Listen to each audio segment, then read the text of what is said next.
Good evening, Park Church. Thanks for joining me for a few minutes tonight on your midweek pastor's moment. You know, in the last couple weeks, we've been on a series from John chapter 4, which is the story of the woman at the well. And we've been talking about that in light of this journey of life or journey of faith that we're on and the need for us to rest, refocus, and refuel. And it's important for us to do this. These appointed times aren't just going to determine whether or not we reach the finish line, but are we actually going to reach our intended destination? Are we going to stay on track? Kind of had a bit of a race theme to this. And I really trust that you're on this journey with us, that you're journeying along, that Christ is Lord of your life. And so you're walking in this journey of faith together as a body.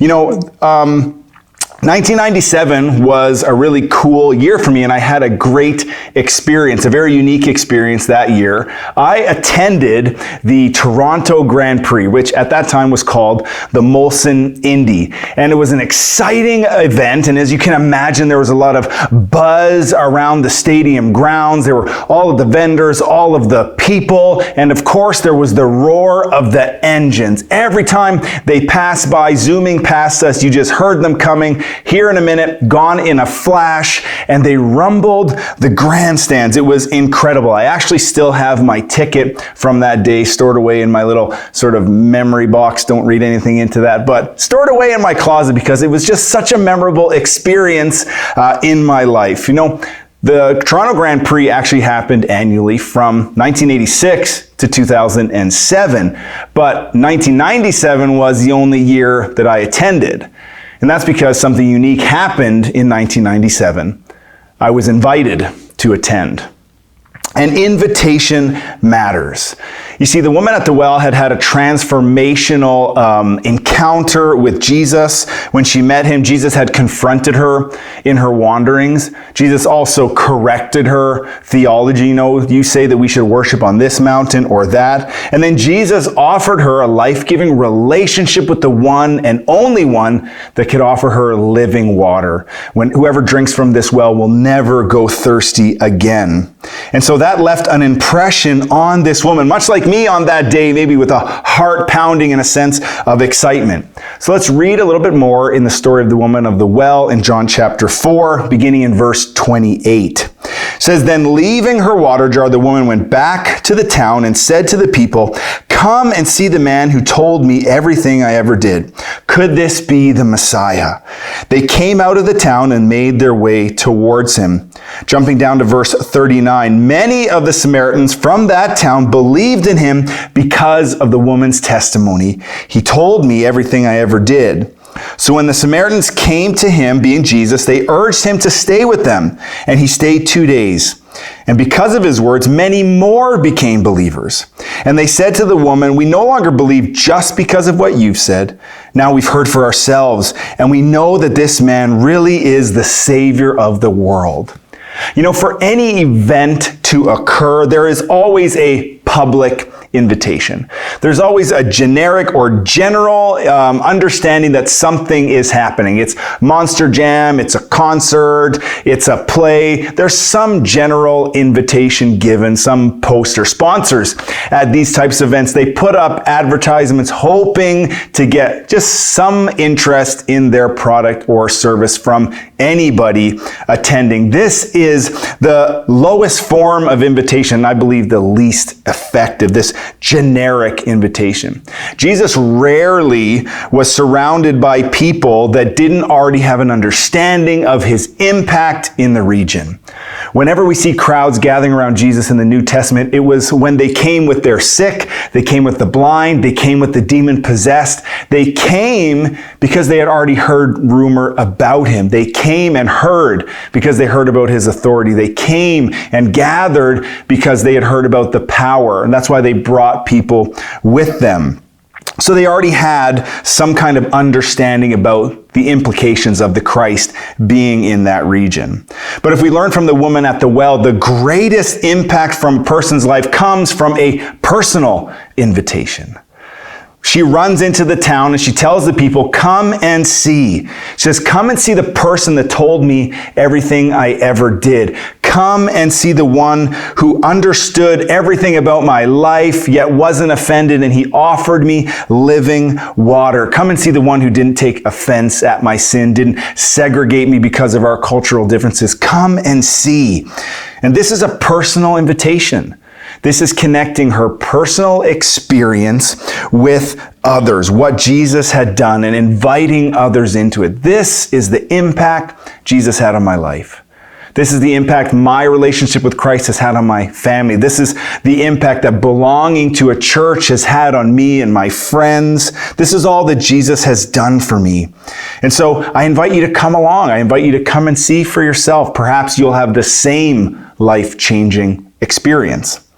Come and see is a powerful invitation. She joins with the people from Samaria. Jesus stays there 2 days, and it says that many more Samaritans came to put their faith in Jesus. There was a harvest from her personal invitation. It was a powerful thing that she was willing to be vulnerable and share the good thing that occurred, and she didn't keep it to herself.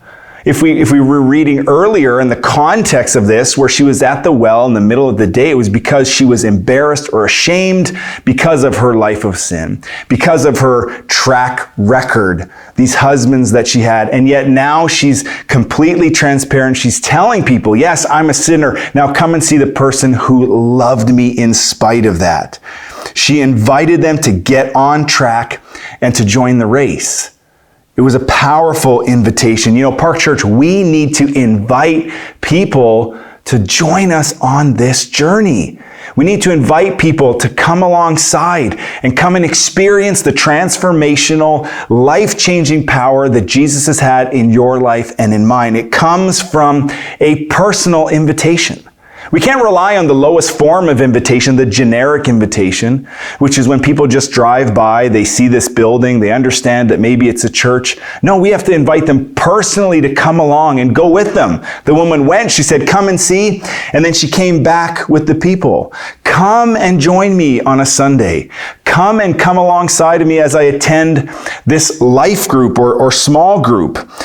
Serve in this ministry alongside with me. Come and see the impact that this is having on my life. And you can trust that when you couple your personal invitation, it will become a powerful invitation. It will bring people, the gospel will be made known, Jesus will be glorified, and people will be saved. That should be our heart and our prayer. We need to see the power of the personal invitation. So I challenge you to do that. Challenge you to think about a person, pray about the person God would have you invite to join you. Maybe it's not at church on a Sunday to start, but invite them into the journey that you're on with Jesus. As you're resting, as you're refocusing, as you're refueling, invite them on to the journey that they might be there. It's an experience that I remember my cousin inviting me. We shared this experience, something that I hope that she treasures as much as I do, but it had an impact on me. And I believe that those that you invite, it'll have an impact on their lives as well. Now, a couple of announcements for you before I let you go for the evening. This coming Sunday is going to be a great Sunday. Long weekends, we love to have fellowship. And so this Sunday is special fellowship after the service as we are welcoming our new next-gen pastor, Pastor Carter Hansen, to join us here at the Park Church on staff. He'll be here with his wife, Shelley, on Sunday. And so we're going to welcome them with some cake in the foyer after the service. We want to give you a chance to meet them and just welcome them into the family. And I know that you're going to do that. We have a great seniors lunch coming up in September, and seniors, you need to sign up at the Welcome Center or call the office so we can get numbers to give the caterer for that day. Connection Sunday, it's our big launch here in September. It's happening on the 18th. After the service, you'll have an opportunity to talk to small group leaders about the studies that they're doing. You'll have opportunity to sign up for various ministries at the church, ways in which you can get involved and serve, and also sign up for various other things. We're going to have food circulating. It's going to be a great community event, and we want you to plug in and get in touch with the heartbeat of the Park Church this coming fall. So that's September 18th. Mark it in your calendar. And for for all of these things, it's important to stay in the know. And on our website, you can sign up for our email newsletter. We've been promoting it on Sundays. We send out an email twice a week, once in the midweek and once on Sundays. So if you're just subscribed to our YouTube channel, I encourage you to go and subscribe to our e-newsletter. It'll help you stay up to date on all the events that are coming, so you can put them on your calendar and save the date. And while you're at it, a helpful thing to do is to go into the App Store or Google Play Store and download the Church Center app. That will allow you to register for upcoming events. It'll also give you a small group directory for small groups you can join, and many other things you'll find on the Church Center app when you set the Park Church as your home church. And while you're at it, on the App Store, you should go ahead and download the Tithely app. And the Tithely app is the way we do online giving here at the Park Church. So you don't need to give just in person, but you can give online anytime on your mobile device safely and securely.